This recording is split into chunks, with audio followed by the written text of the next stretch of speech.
বান্দা তুই জমিন থেকে দাঁড়াইয়া আওয়াজও করার দরকার নাই, সুপি সুপি মনে মনে বল।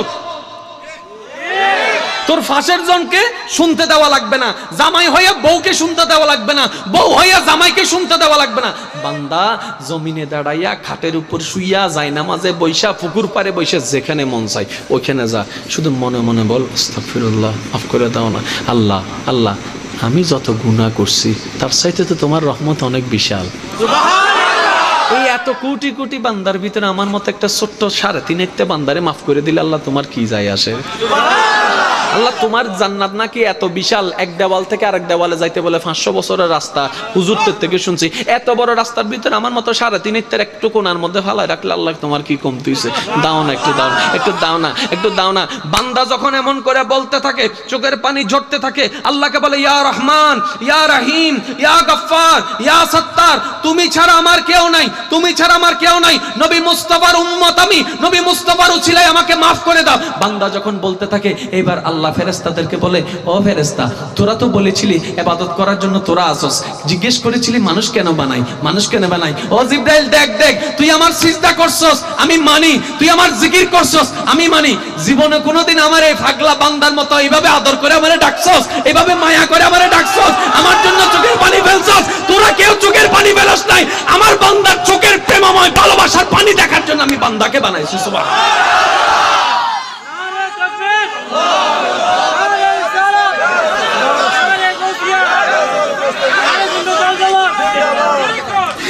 या रहमान या रहीम या सत्तार या गफ्फार या रहमान रहीम या सत्तार। আমি শোনার জন্য আপনাদেরকে পড়তে বলবো না, আমি শুধু এতটুকু বলবো, যার অন্তরে সৃষ্টিকর্তার প্রতি যতটুকু ভালোবাসা আছে, আজকের দিনের আগ পর্যন্ত হিসাব আমি করছি না, এই মুহূর্তে যারা নিজেকে মনে করছেন সত্যি আমি অনেক অন্যায় করেছি, সত্যি আমি অনেক ভুল করেছি, ইচ্ছায় কিংবা অনিচ্ছায়, নিজে করি কিংবা বন্ধুত্ব পালে পয় করি, করছি, আমার আল্লাহকে আমি নারাজ করছি, এটা আমার করাটা ঠিক হয় নাই। এতটুকু বুঝ যার কাছে এসেছে, আমি চাইবো আল্লাহর এই সিফতি নামগুলাকে ভালোবেসে ডাকেন না, ইয়া রহমান ইয়া রহিম ইয়া সত্তার ইয়া গফফার ইয়া রহমান ইয়া রহিম ইয়া সত্তার ইয়া গফফার ইয়া রহমান ইয়া রহিম ইয়া तुम हो पालनहार मेरा, कर दो बेड़ा पार। तुम हो पालनहार मेरा, कर दो बेड़ा पार। या रहमान या रहीम या सत्तार या। উচ্চ আওয়াজে একবার বলেন না মারহাবা। ও জিবরাইল, আমার বান্দার মতো কখনো চোখের পানি ফেলছস? কারণ ফেরেশতাদের তো আবেগ নেই। আরো জোরে বলেন না। মনে রাখবেন, মাইকের আওয়াজ যদ্দূর যাচ্ছে এটা আমার জিম্মায় আমি কথাটা বলছি। গুনাহ করা বড় কোনো অপরাধ নয়। গুনাহ এমন জিনিস ইচ্ছায় হয় অনিচ্ছায় হয়ে যায়, আর আমার রহমান ভালো করেই জানে। তাই তো আল্লাহ বলে যে তোরা গুনাহ করবি আমি জানি, সেজন্য তো তওবার দরজাটা খুলে রাখা দিছি। বান্দারে মরণের 1 মিনিট আগেও যদি বলো সারেন্ডার, মনে রাখবেন আসামি দুই ভাবে সাজা পায়। পুলিশে যদি দৌড়াইয়া তারা ধরে, সাজা কিন্তু কঠিন। আর যদি নিজে থেকে আইসা অ্যারেস্ট, আমি ভুল করছি, সারেন্ডার, সাজা কমে যায়। তওবা মানে কি জানেন? আল্লাহর কাছে বান্দা নিজে থেকে যায় সারেন্ডার হওয়া, এটার নাম তওবা। আর আল্লাহ যেটারে ধরবো ছাড় নাই, এটার নাম হচ্ছে হাসর। আপনি হাসরে যাবার আগে সারেন্ডার করে ফেলেন, রহমানের রহমত প্রস্তুত আছে। আরো জোরে বলেন না। আচ্ছা সত্যি করে একটা কথা বলেন তো, আল্লাহ যদি এমন একটা সিস্টেম করতেন যার গুনাহ বেশি হবে তার শরীর থেকে গন্ধ বের হবে, তার শরীর থেকে গন্ধ বের হবে, আজকে আপনি আমি কেউ কারো পাশে বসতে পারতাম না, কোনো স্বামী স্ত্রী একজন একজনের পাশে বসতে পারতো না। আজকে আপনার আমার শরীরের সুঘ্রাণ, আজকে আপনার আমার চেহারায় সৌন্দর্য, আজকে আপনার আমার হাজার গুনার কথা। এমন অনেক অপরাধ আছে বন্ধু বন্ধুর মধ্যে ভয়ের মধ্যে থাকে, আমি তো তারা ভুল করে বলে ফেলছি, সে যদি সবাইকে বলে ফেলে তাহলে তো আমার ইজ্জত শেষ। অনেক স্বামী ভয় পাচ্ছে যদি আমার স্ত্রী জেনে যায় এই কথাটা সংসার ভেঙে যাবে। অনেক স্ত্রী চিন্তায় আছে যদি স্বামী কারো কাছ থেকে আমার অতীতের কথা জেনে যায় আজকে আমার সংসার ভেঙে যাবে। আপনি যে বিষয়গুলোকে জেনে যাওয়ার কারণে ভয় পাচ্ছেন এগুলো গোপন আছে কেমনে? আপনার রহমানে গোপন করে রেখেছে। ফেরেশতাই বলে যে আল্লাহ প্রকাশ করে দিমুনি, কারণ তে গুনাহ করছে তুমি গোপন করে রাখছো, তারপরও দেখি সে গুনাহ বন্ধ করে না। ফেরেশতা বলে, বামকাদের ফেরেশতা বলে আল্লাহ আমি প্রকাশ করে দিই। আল্লাহ কয় তোর বান্দা হইলে তুই প্রকাশ কর, তোর যদি বান্দা হয় তুই প্রকাশ কর। আল্লাহ আমার বান্দা না, বান্দা তো তোমার। আল্লাহ কয় যে আমার বান্দারে বেইজ্জত করার ক্ষমতা তোরে কে দিছে রে? আপনি শুনলে অবাক হয়ে যাবেন। আমি বলি বন্ধু বন্ধুকে দুঃখ শেয়ার করে না, গোপন কথা শেয়ার করে না। 10 বছর পরে যদি বন্ধুত্ব দুশ্মনী হয়ে যায় তখন বলে যে কইয়া দিমু 500 টাকা। তখন আল্লাহ কি বলে জানেন? ও বান্দা আমি তো গোপন করে রাখছিলাম, তুই না বইলা দিছস। আমি তো গোপন করে রাখছিলাম, তুই না বইলে এখন নিজের ফেসে নিজে পড়ে গেছস। সেজন্য বন্ধু যদি বানাতে হয় না, বেস্ট ফ্রেন্ড আল্লাহকে বানান। যা বলবেন মনও হালকা হয়ে যাবে, এই খবর লিকও হবে না, জীবনে কোনোদিন লিকও হবে না। এখন আসেন বন্দুক কাকে বলে, বন্দুক কত প্রকার ও কি কি আমি একটু প্রশ্ন করব, আমার যুবক ভাইয়েরা উত্তর দিবেন। কারো যদি বিরক্ত লাগে উঠে চলে যেতে পারেন, কারো বিরক্ত লাগলে উঠে চলে যেতে পারেন, কারণ এটা হচ্ছে ক্লাস, এটা হচ্ছে প্রেমের ক্লাস, এটা হচ্ছে মহাব্বতের ক্লাস। আজকে মাহফিল হচ্ছে না, আজকে মহাব্বতের ক্লাস হচ্ছে। আজকে আল্লাহর প্রেমিক বান্দাগণ, নবীর প্রেমিক উম্মতগণ বসা আছে। যার যত শক্তি আছে একবার বলেন তো মারহাবা। আমার মনে হয় আওয়াজটা আরো কঠিন হতে পারে, ঈমানি আওয়াজ লাগাই বলেন মারহাবা। এখন দেখেন আমার যুবক ভাইরা একটু আওয়াজ দিয়ে বলেন ফ্রেন্ড কয় প্রকার? একটা হচ্ছে ফ্রেন্ড, একটা হচ্ছে বেস্ট ফ্রেন্ড, একটা হচ্ছে ক্লোজ ফ্রেন্ড। এখন বলেন ফ্রেন্ড কম থাকে না বেশি থাকে?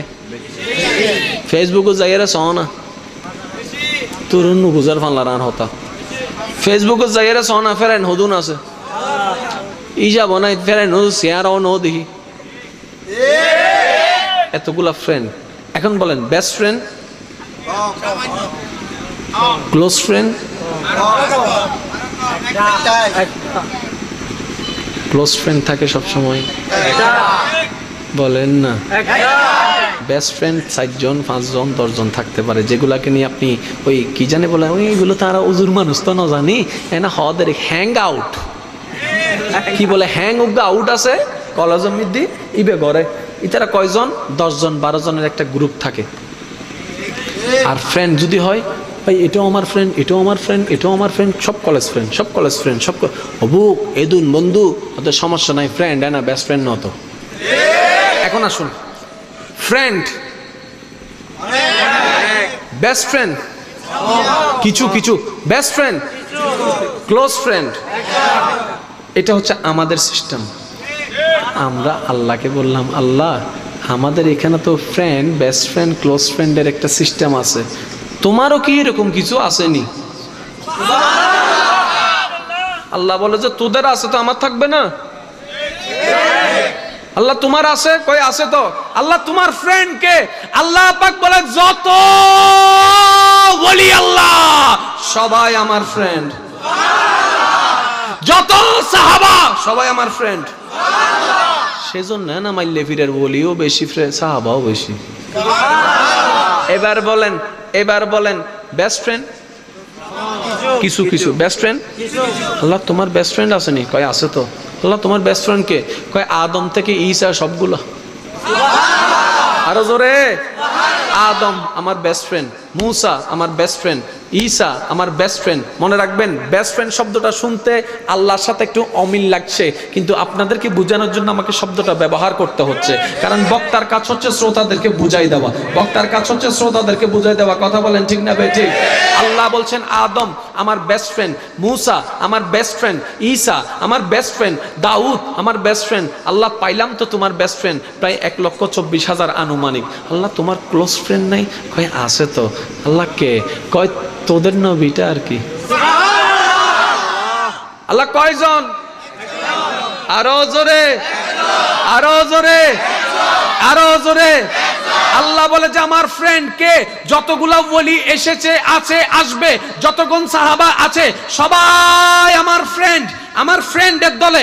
এখন ফ্রেন্ডের তুলনায় বেস্ট ফ্রেন্ড একটু কম হয়ে যায়, সেজন্য আদম থেকে ঈসা এই গ্রুপটা আমার বেস্ট ফ্রেন্ড। আল্লাহ ক্লোজ ফ্রেন্ড কয় আমার ক্লোজ ফ্রেন্ডকে জানাস? ওয়াদুহাওয়ালা চেহারাওয়ালা যেটা ওইটা আর কি, ইয়াসিনের দাঁতওয়ালা যেটা ওইটা আর কি, যার কদম থাকে জমিনে, হাত বাড়াইলে হাত চলে যায় জান্নাতের ভিতরে, ওইটা আর কি, ওইটা আর কি, ওইটা আর কি, যাকে আমি সুবহানাল্লাযী আসরা বিআবদিহি লাইলাম মিনাল মসজিদিল হারাম ইলাল মসজিদিল আকসা বলে মাটির থেকে প্রমাণ করে এলাম, ওখানে গিয়ে দেখা দিয়েছি, ওইটা আর কি আমার বেস্ট ফ্রেন্ড, ওইটা আর কি আমার বেস্ট ফ্রেন্ড, ওইটাই আমার বেস্ট ফ্রেন্ড। ইব্রাহিম আমার ফ্রেন্ড, সেজন্য তার নাম দিয়েছি খলিলুল্লাহ, খলিলুল্লাহ, খলিলুল্লাহ। মুহাম্মদ আমার বেস্ট ফ্রেন্ড, তাই তো তার নাম দিয়েছি হাবিবুল্লাহ। চিৎকার লাগে একবার বলেন সুবহানাল্লাহ।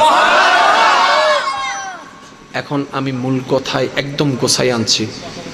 জীবনের সার্থকতা, জীবনের ব্যর্থকতা। জীবনে আমাদের দুইটা শব্দ, হয়তো সফল হবেন নয়তো ব্যর্থ হবেন। এখন আমরা সফল বলতে কাকে বুঝি? যে পড়ালেখা শেষ করে চাকরি পেয়েছে, আমরা তাকে সফল ভাবছি। যে টাকা পয়সা ভালো কামাই, আমরা তাকে সফল ভাবি। যে ঘর বাড়ি আছে, তাকে আমরা সফল ভাবি। আমি প্রশ্ন করলাম, যদি সফলতা হয় আমার, তাহলে তা আমার সাথেই থাকবে, আমার সাথেই থাকবে। কিন্তু বড় অবাককর বিষয়, আমি 28 দিন চাকরি করে যদি মারা যাই, আমার বেতনটা আমাকে আর দিচ্ছে না, আমার পরিবারে এসে নিয়ে যাচ্ছে, তো আমার কই রইল? আমার কই রইল? গড়টা যদি আমার সফলতা হলো, গড়টার মধ্যে তো আমাকে রাইখা দিত, কবরে দিচ্ছে কেন? তাহলে গড়টা আমার কই রইল? স্ত্রী পুত্র যদি আমার সফলতা হইতো, তারাও তো আমার সাথে কবরে যেত, তার মানে আমার সফলতা কই রইল? তাহলে সফলতা আসলে কাকে বলে? আমরা এতদিন যেগুলাকে সফল ভেবেছি, এগুলো একটাও সফল নাই, এগুলো একটাও সফলতা না। আসল সফলতা হচ্ছে তার ভাগ্যেই জুটেছে, যে সৃষ্টি স্রষ্টাকে খুশি করতে পেরেছে, সেই সফল। এক কথায় সেন, এখানে আর কোনো কিছু লাগবে না, সার্টিফিকেটও লাগবে না, পড়ালেখাও লাগবে না, যোগ্যতাও লাগবে না, ব্যবসাও লাগবে না, বিদেশও লাগবে না, চাকরিও লাগবে না। যে সৃষ্টি যার স্রষ্টাকে খুশি করতে পেরেছে। কেন ইয়ং বাসা হইমদের সক্কা মারে দি ফিসনের ভাই একল খুব সালাক আছে, হয়তো ফিসনে বইয়ের ভালো হই যে বক্তা আইসি বেতো জেঙ্গরে চিল্লার আর তো ওয়াজ করার। এখন আর তো চিল্লাতে গলা ভাঙ্গি যে কাজ কর ফিজর গো হয়তো সুপ্তা গড়া সামর গুণা আর গুণা আওয়াজ দিবে তো ফিজদের নচিল্লেও এলে হতো চালাক আসছি তো সেই ফিসনের ভাই যারা আছে না। আচ্ছা আমি একটা জিনিস বলি, ওই যে ব্যানারটা দেখছেন, এই ব্যানার পর্যন্ত যারা আছেন এদিকে চুপ থাকেন, এই ব্যানারের ওই ফারে যারা আছেন একবার বলেন তো মারহাবা। আওয়াজই আর কেন বাড়াও না, কেন বলিও আরেকটু জোরে। এখন এই ব্যানার থেকে এখান পর্যন্ত যারা আছেন, পিছনের আমার ইমানি ভাইরা চুপ করে থাকবেন, এখানে যারা আছেন একবার বলেন তো মারহাবা। তোমারা সাপোর্ট দিলেও চুনো তো, তোমরা তো তিন ভাড়ি, তোমরা চুপ থাকো। এখান থেকে এখান পর্যন্ত যারা বসা আছেন একবার বলেন মারহাবা। মাশাআল্লাহ। এখন বসা যারা আছেন, দাঁড়ানো যারা আছেন, সবাই একবার মিলে বলেন মারহাবা। সফলকে স্রষ্টা যার উপর খুশি, আর কিছু নাই। এখন আমি জিনিসগুলা বুঝাই আপনাদেরকে। নামাজ কি জানেননি? রোজা কি জানেন? সব তাল বাহানা। ও বাপ, হুজুর এত বড় কথা কেমনে কইছে? আমি কই আমার জায়গায় এসে বুঝে তারপরে কথা বললেন। ভুল ধরতে 1000 জনে পারে, গ্রহণ করতে 1000 জনে পারে না। কারণ ভুল ধরতে হিংসাই যথেষ্ট, মানার জন্য মোহাব্বত লাগে। আর মোহাব্বতওয়ালা মানুষ নাই আমাদের সমাজে। কথা বলেন না রে ভাই। আমি কি বলেছি? নামাজ রোজা হজ যাকাত এগুলা কি বাহানা? বাহানা এগুলা কি? এখন অনেকে বলবে এটা কি, আমি বললে শুনি, পুরা কথাটা তো শুনে নেন। বলবো নাকি বলবো না? সৃষ্টির একটাই কাজ, যেমনে পারে স্রষ্টারে খুশি করার চেষ্টা করা।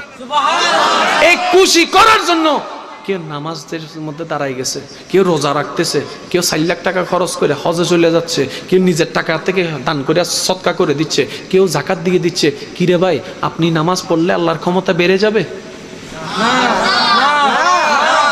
আমি নামাজ না পড়লে আল্লাহর ক্ষমতা কমে যাবে? আমরা রোজা রাখলে আল্লাহর পাওয়ার বেড়ে যাবে? আমরা রোজা না রাখলে আল্লাহর পাওয়ার কমে যাবে? তো নামাজের দরকার কি, রোজার দরকার কি? আপনি বলছেন এগুলো আল্লাহর জন্য করছেন। আর জন্য কিভাবে হয়? আল্লাহর জন্য হলে তো আল্লাহর উপকারে আসতো। আল্লাহ তো কোনো উপকারে আসতেছে না, উপকার তো আমাদের না হচ্ছে। বুঝেন না মনে আমার কথা? আমি যদি বলি যে ভাই গড়টা আপনার জন্য বানাইলাম, তার মানে আপনার উপকারের জন্যই তো গড়টা বানাইছে। এখন আমি বলছি নামাজটা বলে আল্লাহর জন্য, তা আল্লাহর উপকার কি হচ্ছে? উপকার তো আমার না হচ্ছে। যেমন আমি যখন নামাজে দাঁড়াইছি, আল্লাহু আকবার করছি, ও বাজি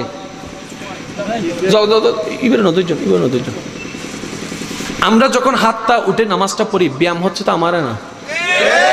আপনারা জানেন যখন বান্দা রুকু করে, অনেকের হাঁটুর ব্যথা আছে না? লাগাতার যদি আমরা পারফেক্টলি রুকু করতে পারি, আমরা বেশিরভাগ মানুষ কিন্তু রুকু করতে জানি না, সেজন্য আমাদের কোমর এই হাঁটুর মধ্যে ব্যথা হয়ে যায়। যে কোনো ডাক্তারকে জিজ্ঞেস করবেন, যে ব্যক্তি নামাজের জন্য হোক না হোক অন্তত রুকুর নিয়মে যারা ব্যায়াম করবে, তাদের ঘুটনাতে হরদিন ব্যথা হবে না। আমার ভাই যদি আমাকে একটু সাহায্য করে, একটু দাঁড়াবেন প্লিজ। বেশিরভাগ মানুষ যেটা রুকু করে, এটা একটু দেখান তো। বেশিরভাগ মানুষ যেটা সোজা হয় না আর কি, এমনি রুকু করেন। হ্যাঁ, সোজা হয়েছে কিছু না, একটু ইসলামের নেই। এই দেখেন, এটা পুরাটা সোজা না? একটু বলেন না রে ভাই। মাথাটা দেখেন, এই মাথাটার চোখটা থাকবে 2 পায়ের বৃদ্ধাঙ্গুলের মাঝখানে চোখ। একটু খেয়াল করবেন, ইসলাম শুধু ইবাদত না, ইসলাম মানে বিজ্ঞান। চোখটা হচ্ছে 2 বৃদ্ধাঙ্গুলের মাঝখানে, তাহলে চোখের ব্যায়াম। এখন দেখেন, এই মাথাটার মাঝখানে এখানে একটা শাহী রগ আছে, মনে রাখবেন। একটু কষ্ট দিচ্ছি ভাই আপনাকে, মাফ করে দিন আমাকে। সারা শরীরে যতগুলা বান্দার মানুষের শরীরে যতগুলা রগ আছে, সবচাইতে প্রধান রগ হচ্ছে এই ঘাড়ের রগ, সেজন্য এটাকে শাহী রগ বলা হয়। যতগুলা রগ আছে এটাই হচ্ছে মেইন জিনিস। যখন আপনি এইভাবে দাঁড়ান, আপনার কোমর পিঠ যখন সোজা হয়ে যায়, যখন এইভাবে দাঁড়ান, আপনার এই পায়ের এটা যখন এইভাবে সোজা রাখেন, আমরা বেশিরভাগ এমন করে রাখি, সেজন্য কাজ হয় না। যখন সোজা করে রাখবেন, দেখবেন যে পায়ের এই জায়গার মধ্যে রগগুলো একটু টান খায়। যদি রগ টান খায়, বুঝে নেবেন যে আপনার ব্যায়াম শুরু হয়ে গেছে। বসেন। আমরা রগ টান না খাওয়ার জন্য হাঁটুটাকে একটু বাঁকা করে দিই, মানে রক্ত যেন টান না খায়, ব্যথা যেন না লাগে আর কি, ঠিক না? তার কারণে রক্তটা টান খায় না, ব্যথা হয় না। ব্যথা খাইলে লাভ কি শুনুন, যে কোনো হার্টের ডাক্তারের কাছে যাই জিজ্ঞেস করবেন, রক্তটা যখন টান খায় অটোমেটিক ওইখানে রক্ত সঞ্চালন বেড়ে যায়। যত রক্ত সঞ্চালন বের হয়ে যায়, তত এই গুটলির মধ্যে ক্যালসিয়ামগুলো অ্যাক্টিভ হয়। যত অ্যাক্টিভ হয়, এটা মজবুত হয়। বলেন না সুবহানাল্লাহ। নামাজ মানে বিজ্ঞান। আরো জোরে বলেন না রে ভাই। যেমন আপনি যখন দাঁড়ান, তখন তাকাই থাকতে হয় সিজদার জায়গায়। রুকুতে যখন করেন, তখন 2 পায়ের মাঝখানে। যখন সিজদায় যান, তখন আপনাকে তাকাই থাকতে হয় নাকের আগায়। কিরে এত জায়গায় কেন? কই এত জায়গায় না, এগুলো চোখের ব্যায়াম, চোখের ব্যায়াম, চোখের ব্যায়াম, চোখের ব্যায়াম। এটার নামে ইসলাম। অবাক হয়ে যাবেন। আরে ঝগড়া করেন না, নিজের নিয়ে গবেষণা করেন, নিজের দেহ নিয়ে গবেষণা করেন। বান্দা যত নিজেকে নিয়ে গবেষণা করবে, ততই আল্লাহর কুদরত বুঝতে পারবে। যতই আল্লাহর কুদরত বুঝতে পারবে, বান্দা তত আল্লাহর প্রেমে পড়তে থাকবে, রসুলের প্রেমে পড়তে থাকবে। যত অন্তরে প্রেম আসতে থাকবে, আমরা অমানুষ থেকে মানুষ হতেই যাব। আমরা সবাই কি মানুষ? সত্যি করে বলেন তো, আমরা মানুষ? আমরা মানুষ? হ্যাঁ অথবা না একটা বলেন না, আমাকে না, স্যার নিজের মনকে বলেন তো, সত্যি কি আমরা মানুষ? আয়নার সামনে দাঁড়াইয়া যদি আমি বলি যে আমি সৃষ্টির সেরা জীব মানুষ, ফেরেশতার তুনো শ্রেষ্ঠ, আয়নার তুন জবান তাইলে হয়তো দে চোয়ার মারি দাঁতরা আলি ভালাই দিন। তুই যদি মানুষ হয়, তোর নান বাটফার যদি মানুষ হয়, আবু বক্কর সিদ্দিকুর নান মানুষের কি হবি? তোর সিটিং যদি মানুষ হয়, হযরত আলীর মতো তেগি সাহাবারা কি হবে? আজকে আমি এখানে একটা অ্যালাউন্স করে যাই, যেটা আমি বিশ্বাস করি, আমরা কেউ মুসলমান নই, এটা আমার বিশ্বাস। আমরা কেউ মুসলমান নই, তো কি আমরা মুসলমান হওয়ার চেষ্টা করতেছি, যে আমরা মুসলমান হওয়ার চেষ্টা করতেছি। কারণ মুসলমান হওয়াটা অনেক বড় সার্টিফিকেটের ব্যাপার। মুসলমান যেমন নামে তেমন কামে। আবু বকর সিদ্দিকের জীবনী দেখেন, নামও যেমন মুসলমান, কামও তেমন মুসলমান।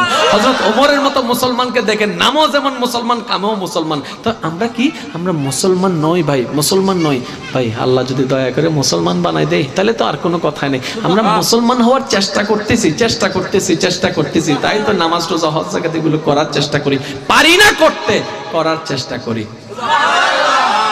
কথা বলেন ঠিক না? এখন আমি কি বলছি একটু খেয়াল করুন। সৃষ্টির একটাই কাজ, যে কোনো উপায়ে স্রষ্টাকে খুশি করা। এখন খুশি করার জন্য কি করছে?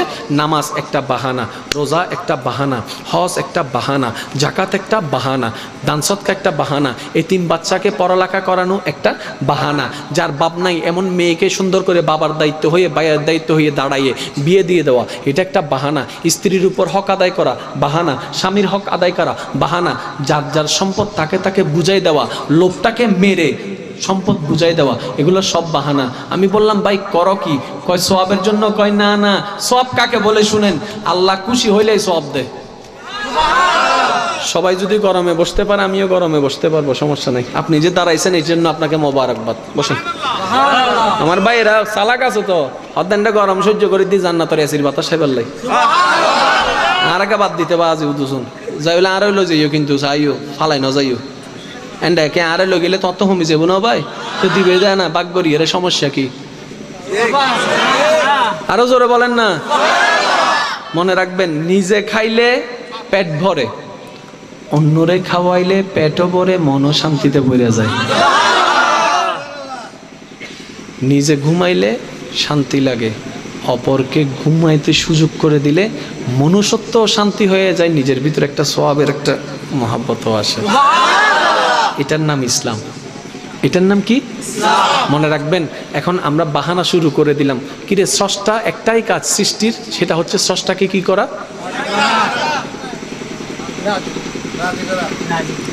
কথা বলল না। স্রষ্টাকে কি করা? এই দায়িত্ব কাদের? আরো জোরে বলেন। সেজন্য একজন লাগে গেছে মসজিদ বানাইতে, একজন লাগে গেছে মাদ্রাসা বানাইতে, আরেকজনে এই কাজে, আরেকজনে এই কাজে। করস কি? সওয়াবের জন্য। কয় সওয়াব কাকে বলে? আল্লাহ যখন খুশি হয় তখন সওয়াব দেয়। সওয়াব হচ্ছে একটা উপহারে না, মেন কি? আল্লাহ খুশি। এক কথায় বলতে গেলে যত কর্ম তত বাহানা, সব কাহানার একটাই কাজ, আল্লাহ একটু খুশিটা হয়ে যেন। আমি দেখো না, আমি কাজকর্ম দোকান বন্ধ করে দিছি, কিন্তু হ্যাঁ আমি আসছি তোমার দরবারে। তো আল্লাহ কয় যে আসছস তো কি হয়েছে? কয় আমি ব্যবসা বন্ধ করে আসছি শুধু তোমার খুশি পাওয়ার জন্য। আল্লাহু আকবার। আল্লাহ বলে যে, কি রে বান্দা, দোকান বন্ধ করে দিছস? কয় তোমার ডাকে সাড়া দিতে আসছি। তা হাত কা বাইন্দা ফেলছস? কয় আমি এমন মানুষ, সবার হাত আমি বাঁধাই, কিন্তু আজকে দেখো আমি সেই নিজে থেকে তোমার দরবারে হাত বেঁধে দাঁড়িয়ে গেছি। আল্লাহ, আমি ভিক্ষুক এসেছি রহমানের দরবারে ভিক্ষা পাওয়ার জন্য। এবার বান্দা হাত বেঁধে বলছে, আলহামদুলিল্লাহি রাব্বিল আলামিন আর রহমানির রহিম। কিরে বান্দা, তুই এগুলো কি করস? কয় আল্লাহ তোমার নবী বলেছে তুমি নাকি কোরআন তেলাওয়াতকে বড় পছন্দ করো, তাই পড়ার চেষ্টা করছি তোমার একটু দয়া পাওয়ার জন্য, তোমার একটু দয়া পাওয়ার জন্য। রুকু যখন করেন খুব খেয়াল করবেন, রুকুতে আপনি বলেন সুবহান রাব্বিয়াল আযীম, সিজদায় বলেন আপনি সুবহান রাব্বিয়াল আলা। ওরে নামাজি বান্দা, কোনোদিন ভাইবা দেখছেন কেন রুকুতে আযীম বলতে হয়, কেন সিজদায় আলা বলেন? পড়ে গেছেন। সেজন্য তো মুরব্বীর একটা কথা বলে, বুঝা পড়া আর না বুঝা পড়া এক না। রুকুতে যে জিকির সেটাও আল্লাহর প্রশংসা, সিজদায় যেটা জিকির সেটাও তো আল্লাহর প্রশংসা। তো দুটোটা যেহেতু আল্লাহর প্রশংসা, আকপিস করেন না, সমস্যা কি? কয় না না, রুকুতে আজিম কেন, সিজদায় আলা কেন? কারণ আছে। কারণ বুঝে নামাজ পড়েন মহব্বতের সাথে। নেই বাড়তে থাকবে। শুধু আপনাদেরকে আমি ছোট্ট একটা উদাহরণ দিয়ে আমি শেষ করছি, ঠিক 5 মিনিটের ভিতরে আপনারা প্রস্তুতি নিয়ে নেন। 5 মিনিটের ভিতরে গভীর মনোযোগ। নামাজ জান্নাতের চাবি, কোনো সন্দেহ? নামাজ পড়লে জান্নাতে যাওয়া যায়, কোনো সন্দেহ? নামাজ যারা পড়ে তারা জান্নাতে যেতে পারবে কি পারবে না? আরো জোরে বলেন না। নামাজ জান্নাতের, নামাজ পড়লে কোথায় যায়? আপনারা কিন্তু সবাই এক কথার মানুষ, উল্টে যাইয়েন না কিন্তু। হ্যাঁ, নামাজ পড়া জান্নাতে যাওয়া, এটাই তো আপনারা বলেন, ঠিক না? সব নামাজি কি জান্নাতি? তো আপনি তো এক মুখে দুই কথা বলছেন। একটু আগে বললেন যে নামাজ জান্নাতের চাবি, আবার হদ্দে বেগ নামাজি জান্নাতি ন ওমা। তার মানে কিছু ফাঁক, কিছু ফাঁক বলেন না, কিছু ফাঁক। কখনো ভেবেছেন, আমি আপনাদেরকে প্রশ্নগুলা করে যে একটু ভাববেন, ফজরের নামাজ কয় রাকাত? সবাই মিলে বলুন না রে ভাই। 2 রাকাত ফরজ, 2 রাকাত সুন্নত। ফরজ কাকে বলে? এক কথাই বুঝেন, যেই হুকুমের সাথে আল্লাহর সম্পর্ক এটাকে ফরজ বলে, যেই কাজের সাথে নবীর সম্পর্ক তাকে সুন্নত বলে। এক কথাই সুন্নত মানি নবী, ফরজ মানি আল্লাহ। সুন্নত মানি, ফরজ মানি, মনে থাকবে তো এটা? এখন আমি প্রশ্ন করবো, আপনারা উত্তর আমাকে ফুল বলে আমি উত্তর দিবেন। ফজরের নামাজ 4 রাকাত, 2 রাকাত ফরজের আগে, 2 রাকাত হয় নাই, আরো জোরে বলতে হবে, 2 রাকাত। আমি প্রশ্ন করব, আপনারা শুনবেন, শোনার পরে মিলাবেন, মিলানোর পরে বুঝে বুঝে উত্তর দিবেন। ফজরের নামাজ 4 রাকাত, 4 রাকাত, 2 রাকাত ফরজের আগে, 2 রাকাত। জোহরের 4 রাকাত ফরজের আগে, 4 রাকাত। আসরের 4 রাকাত ফরজের আগে, 4 রাকাত। এশারের 4 রাকাত ফরজের আগে, 4 রাকাত। মাগরিবের 3 রাকাত ফরজের আগে, 2 রাকাত। আগে আগে আগে, পরের কথা বলি নাই, আগে। কখনো ভেবে দেখেছেন 5 ওয়াক্ত নামাজে 4 ওয়াক্তের মধ্যে আগে সুন্নত, তারপরে ফরজ? মাগরিবের মধ্যে যখন আসলো, আল্লাহ কয় সুন্নত নো, আগে ফরজ। ব্যাপার কি? ব্যাপার কি? 2 রাকাত সুন্নত পড়লে কি মাগরিবের টাইম চলে যাবে? আগে দেয় নাই কেন? আল্লাহ পাক বলে, বান্দা এই নামাজ দিয়ে তুমি জান্নাতে যেতে চাও, আগে নামাজটা বুঝো না, নামাজটা কি। আরো সহজ করে দিই, ফজরের নামাজ জোর না বেজোর? জোহর, আসর, এশা, মাগরিব, 5 ওয়াক্ত, 4 ওয়াক্ত জোর, 1 ওয়াক্ত বেজোর। কোন সেই ওয়াক্ত জানেন যে ওয়াক্তের আগে সুন্নত নাই? ও নামাজি ভাই, যার খুশির জন্য নামাজে দাঁড়াইলা, একবার ভেবে দেখেছো কেন মাগরিব হলো 3? কেন ফজর হইল 2? কেন মাগরিবের আগে সুন্নত নাই? কত বড় রহস্য ইসলাম! হাই হাই হাই, সুবহানাল্লাহ, আরো জোরে বলেন না। এই যে হজের আগে কোনো আজান, যাকাতের আগে আজান, রোজার আগে আজান, কিন্তু 5 ওয়াক্তে 5 বার নামাজের আগে আজান। কেন আজানটা? আপনারা মনে করেন যে ডাকার জন্য? আরে কে জানে না যে নামাজি সে কিন্তু এমনি জানে যে কোন ওয়াক্তে নামাজের টাইম। আর যে নামাজ পড়বে না তার আজান দিয়েও কাজ নেই। আজানটা কি শিখায় কখনো ভাবেন নাই? শুধু এতটুকু আপনাদেরকে বলি, কালিমার মধ্যে আল্লাহ এবং নবীর নাম কি আলাদা না একসাথে? কোরআনের মধ্যে আতিউল্লাহ ও আতিউর রাসূল কি আলাদা না একসাথে? কিন্তু আজানের মধ্যে আল্লাহ এবং নবীর নাম আলাদা। ও আল্লাহ, জান্নাতে যেই নবীর নাম তোমার সাথে, আজানে সেই নবীর নাম আলাদা করলা কেন? কয় এটাই তো কারণ আছে। মুয়াজ্জিন যখন আজান দেয়,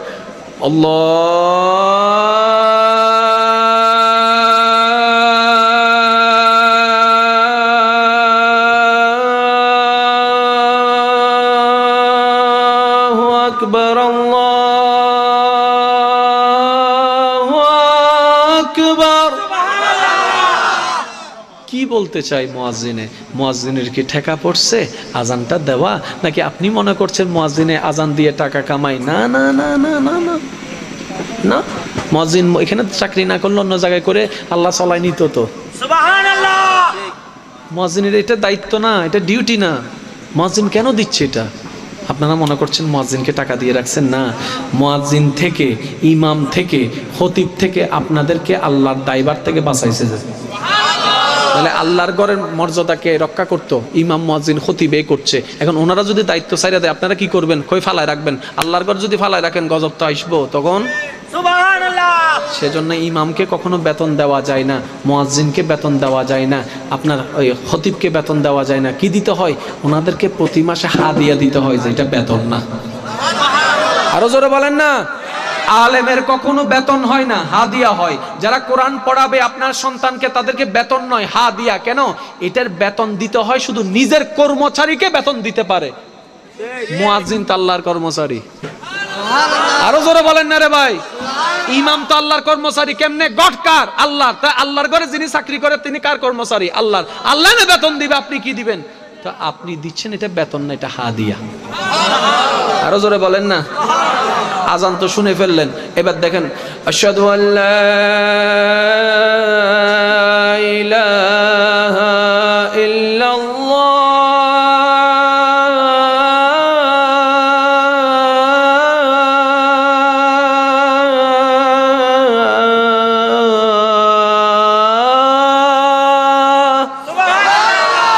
কার নাম আসছে? নবীর নাম। নবীর নাম কিরে? কালিমাতে নবী এবং আল্লাহর নাম একসাথে আজানে নাই কেন? কখনো ভেবেছেন? হাজারবার শুনেছেন। সেজন্য বলি, ইসলাম তর্কের জিনিস নয়, গবেষণা করার জিনিস। আল্লাহ আমাদের সবাইকে কবুল করুক। আগামী বছর এই মাহফিলকে আরো সুন্দরভাবে আয়োজনের আল্লাহ তৌফিক দান করুক। আল্লাহ শুধু একটাই জিনিস চাই, বান্দা তোর যা দরকার আমি দিব। আরো জোরে বলেন না। বান্দা স্ত্রীটা তোর কাছে রাখ, স্বামীটা তোর কাছে রাখ, বউফুলা তোর কাছে রাখ, ঘরবাড়ি তোর কাছে রাখ, জায়গা সম্পত্তি তোর কাছে রাখ, টাকা পয়সা তোর কাছে রাখ, জ্ঞান গরিমা তোর কাছে রাখ, ইজ্জত সম্মান তোর কাছে রাখ, এলাকা তোর কাছে রাখ, গ্রাম তোর কাছে রাখ। বান্দা তোর কাছে তুই সব রাখা দে, তোর মনটা তুই শুধু আমাকে দিয়া দে। বান্দা সব তুই রাখ, তোর মনটা তুই আমার নামে করে দে। যারা নিজের ইচ্ছায় মনটাকে আল্লাহর নামে করে দিতে পারে, তারাই আল্লাহর ওলি হতে পারে। মনে রাখবেন, আল্লাহর ওলি যে কেউ হতে পারবে। আরো সহজ করে দিই, ক্লোজ ফ্রেন্ড রাস্তা বন্ধ, ফ্রেন্ড বেস্ট ফ্রেন্ড রাস্তা বন্ধ, কিন্তু আল্লাহর ফ্রেন্ড হওয়ার রাস্তা কিয়ামত পর্যন্ত খোলা আছে। এই ফ্রেন্ড হওয়ার জন্য যে কেউ অ্যাপ্লিকেশন করতে পারবে।